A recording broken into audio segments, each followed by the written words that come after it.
Hello and welcome back. This is video number 4, using the sidebar. The sidebar for the Gutenberg editor is located to the right.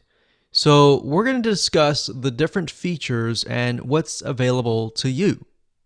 Okay, so the sidebar is to the right, and as I briefly mentioned in the previous videos, that upon editing certain blocks, you will see that the right-hand sidebar will change. So the reason why they've entered a lot of different other features into the sidebar is because, as you can see, there's only so much that you can put in here. So as you can see here, if I highlight this, I can edit the block type, the heading 1, 2, 3, 4, bold, italicize. I can hyperlink it, and I can do a few more things. Now, if I were to want to change the alignment, I could not do that over here.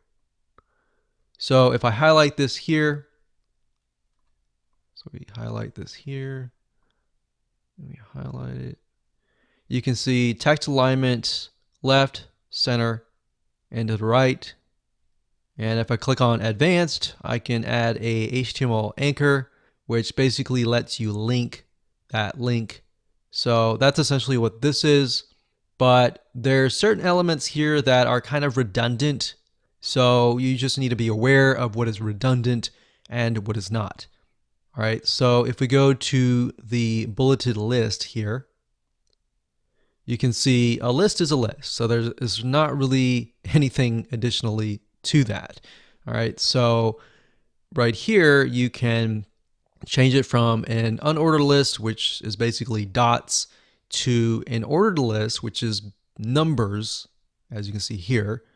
So if we change it back to this, we can indent it, and that's what this is about. So we can move it to the right-hand side. So we can move this one to the right and move this one to the left. We can then bold, we can italicize, and there we go. So what I found is that as you begin to edit the blocks, you will learn what other features are available to you.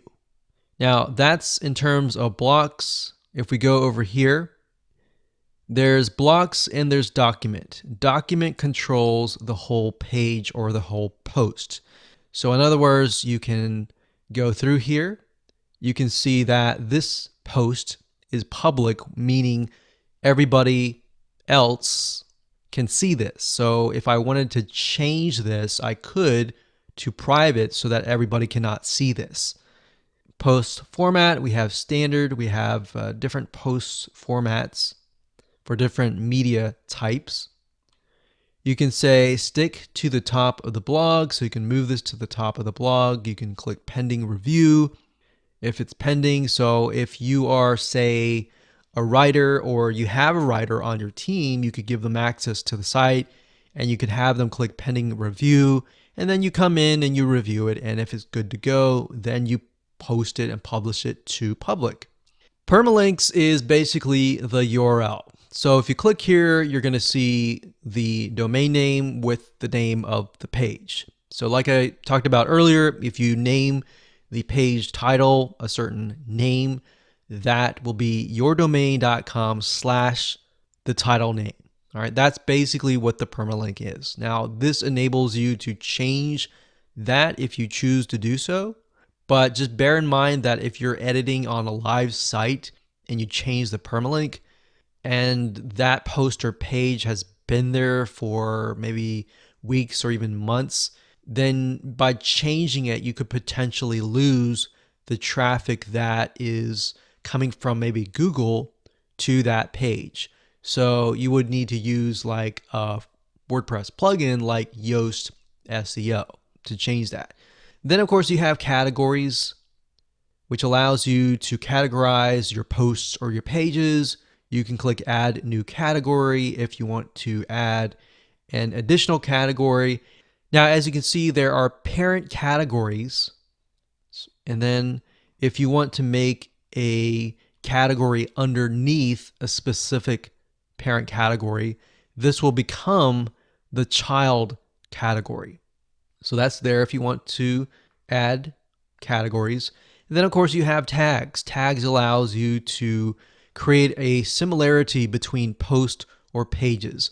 So if you have, let's say, 5 posts that are dealing with a specific maybe audio soundtrack, or maybe they're a specific element that is different than categories, then you can enter that here. So for example, let's say that you have a podcast, blog, and you've interviewed 5 different people, and they are very similar in a specific industry or niche. Then you can put that here, and what that will do is if somebody's interested in that niche, they click on that tag and they will be able to see the other 5 people that you've interviewed in that specific niche or industry. So that's what tags is all about. Featured image is basically the image that people will see before they click on the post or page. So this allows you to enter an image. We have an excerpt, and then of course the discussion. So you can allow comments, you can remove comments, or remove pingbacks and trackbacks. So if you don't want discussion, you can uncheck that. And if you do want discussion, you can click allow comments. All right, so that's basically it. Block is different, of course. Block pertains to over here. And that's pretty much it. Let's move on to the next video. Hello and welcome back. This is video number 5, common blocks. So there's a category of blocks called common blocks that you saw earlier. So let's go ahead and go over it now. Okay, so up at the top, if we click on the add block, now remember, most used tends to be the blocks that you use. Now, if we click here, common blocks are different. Common blocks are based upon the most common blocks for WordPress across the board. So these are the common blocks that they have found to be common. So we got paragraph, we got image, we got gallery, we've got heading, list, quote, file, audio, cover, and video. So WordPress has figured out that the majority of people will use these blocks. So if we click on paragraph, let's just go in depth. I know I covered a little bit of this in the previous videos, but let's just go further. So I'm going to go ahead and add a paragraph here. So we're going to click paragraph. This is a test. So paragraph is most likely going to be the body of your article. So we can left align, we can center align, we can right align, we can bold, italicize, hyperlink, and there are some more here. So these are basically what we went over earlier, so I'm not going to go over that now. But over here, we can see paragraph. So we can highlight that. Under the paragraph right-hand side, we have text settings, so you can change the font size. So let's say we're like, this is too small. So let's change it from normal size to medium size. Or let's change it to huge, and we're like, okay, this is way too big. Let's make it small. So that allows you to change the size as such, but you can also change the size like with this. So here's about numbers. So you can do custom. So these are specific sizes, but you can say, okay, I want something in between large and huge. So we got large and huge. So we can see large is 36, huge is 48. So there's still a gap between these two. So let's say I want something like 40. Drop cap, if we highlight the beginning word or beginning letter and we click on drop cap, this is what you see a lot of times in magazines. So it just makes it a little more professional. It looks good. All right.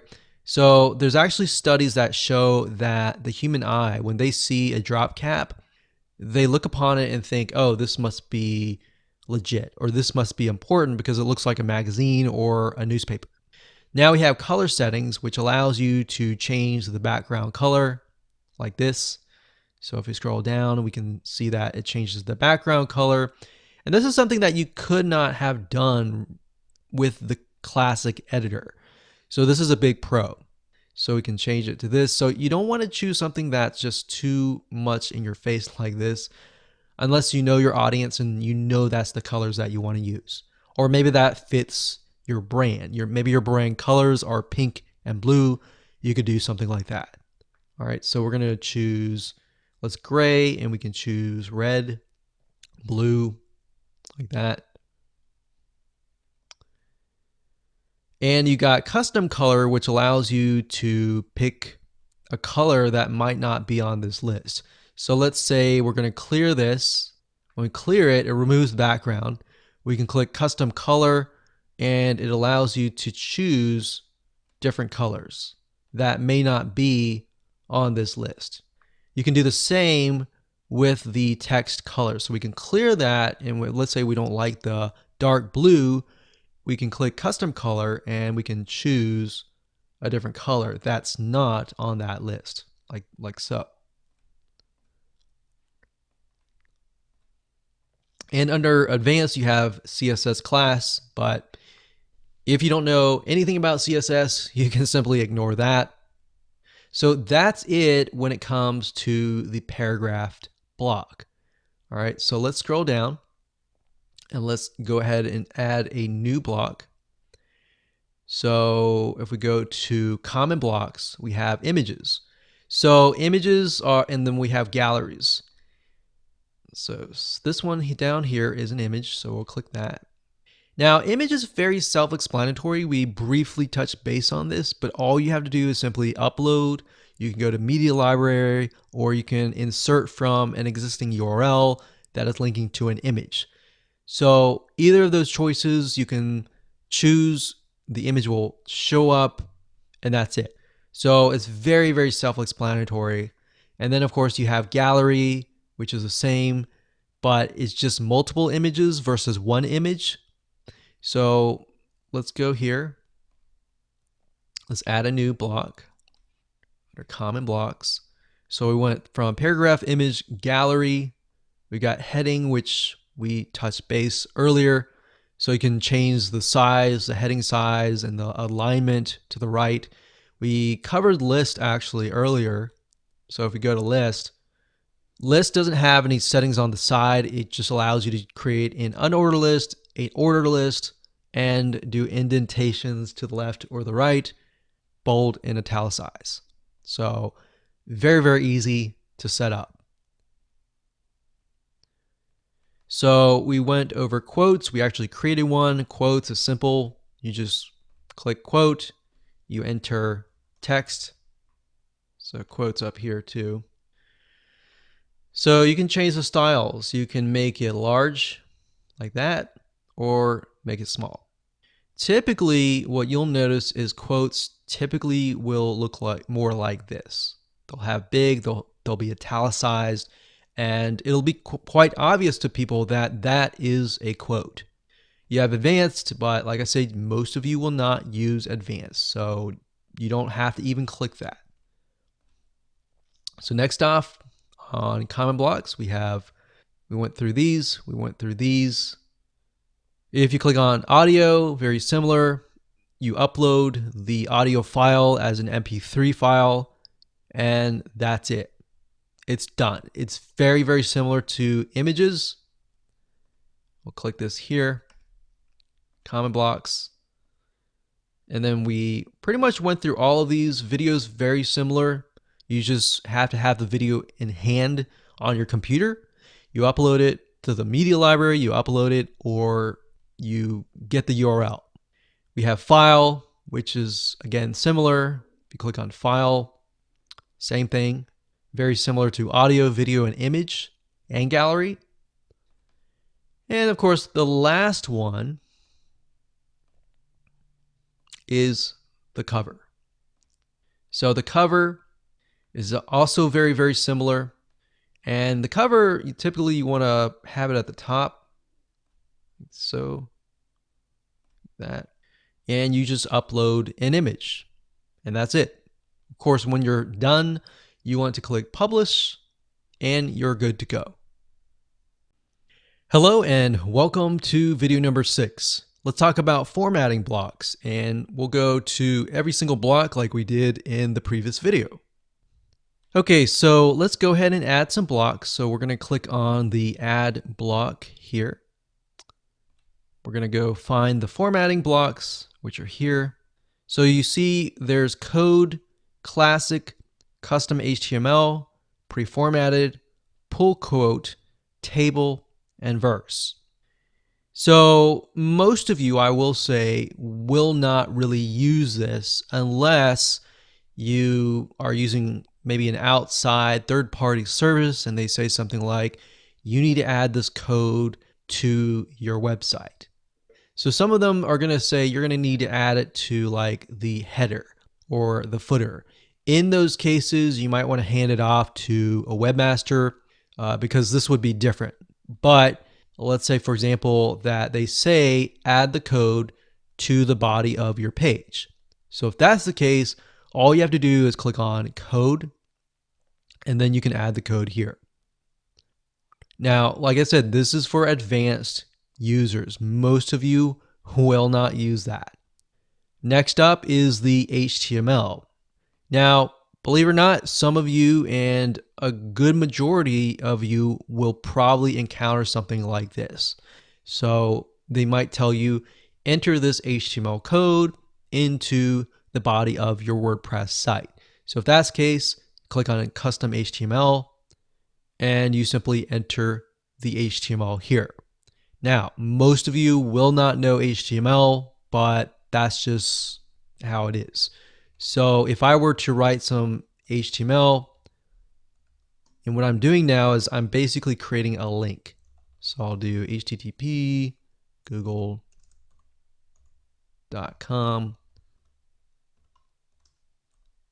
Google.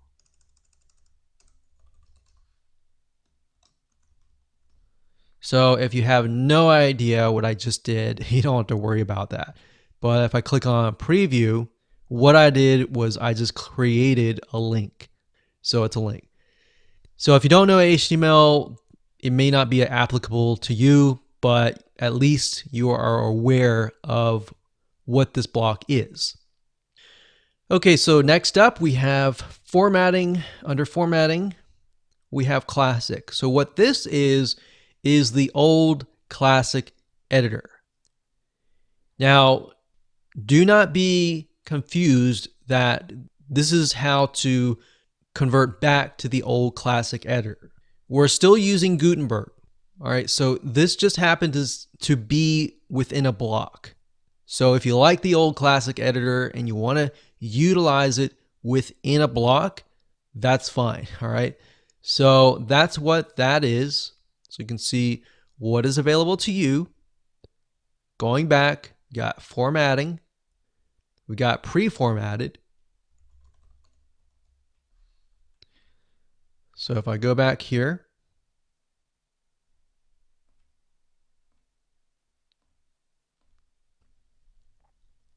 okay, so to explain what the pre-formatted block is, like the paragraph block, the pre-formatted block is basically there to display text.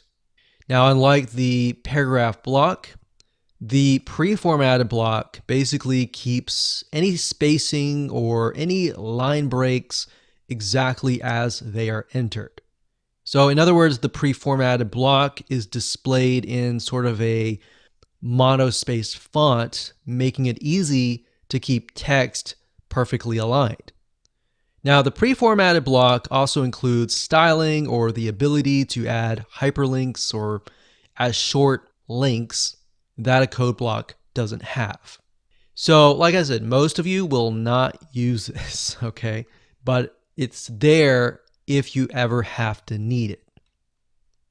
So going back to formatted blocks, we did these, we did this, So we got pull quote and table. Table is nice if you want to create a table. So if you want to create a table that has maybe 3 columns and 5 rows, you could do 3 columns, 5 rows, not 25, 5 rows, and click create. And there we go. So now we can enter text within the table. And this is amazing because this is something that you could not really do in the old classic editor. You would have to find like a plugin and all of that to do that. So this is the old classic editor. So this is really neat. This is something that you would definitely use. Going to formatting, got table, we got verse. So verse is great for poetry.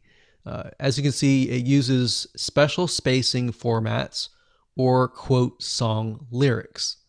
So if you're using something to create song lyrics or poetry, this would be great for you. Moving on, we got just a few more. So we did this one, we did this one, and we haven't done this one. So pull quote, it says it gives special visual emphasis to a quote. So the other ones didn't really allow you to change the color, but it allows you to change a little bit here and there. So what this allows you to do is it allows you to change the actual color. So this is a quote, but the difference is you can change the main color. So you can change the top line and the bottom line.